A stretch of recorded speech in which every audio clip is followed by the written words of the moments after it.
Ou reme mwen? Do you like me? Ou reme mwen? Do you like me too? Ou reme mwen tou? Do you like me too? Ou reme mwen tou? My address is. Adres mwen se. My address is. Adres mwen se. We go together. Nou ale ansam. We go together. Nou ale ansam. Together with you. Ansam ak ou? Together with you.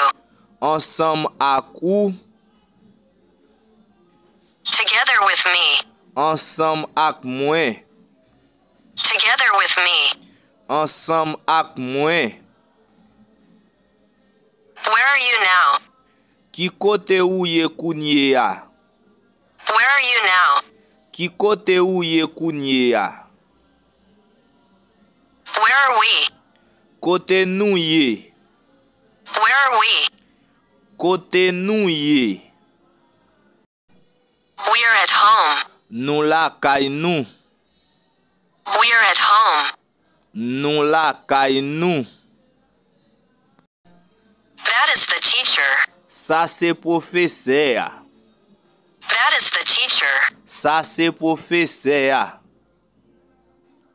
That is the class. Sa se klas la. That is the class. Sa se klas la. We are learning. Nap apran. We are learning. Nap apran. He speaks with you. Li pale ak ou. He speaks with you. Li pale ak ou. He speaks with me. Li pale ak mwen. He speaks with me. Li pale ak mwen. She speaks with you. Li pale ak ou. She speaks with you.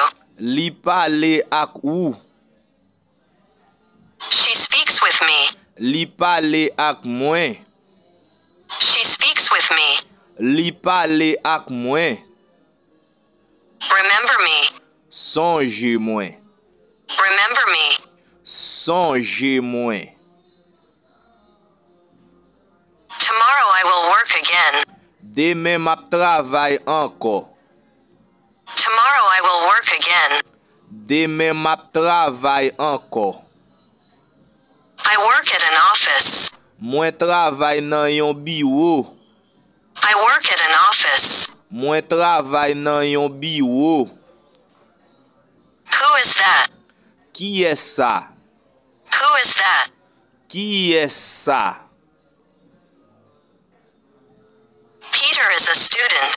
Piye se etidyan. Peter is a student. Piye se etidyan. Martha is a secretary. Mat se sekretè. Martha is a secretary. Mat se sekretè. What is your profession? Ki profesyon ou? What is your profession? Ki profesyon ou? You alone at home. Ou pou kont ou la kayou? You alone at home. Ou pou kont ou la kayou? You alone now. Ou pou kont ou kounye ya? You alone now. Ou pou kont ou kounye ya?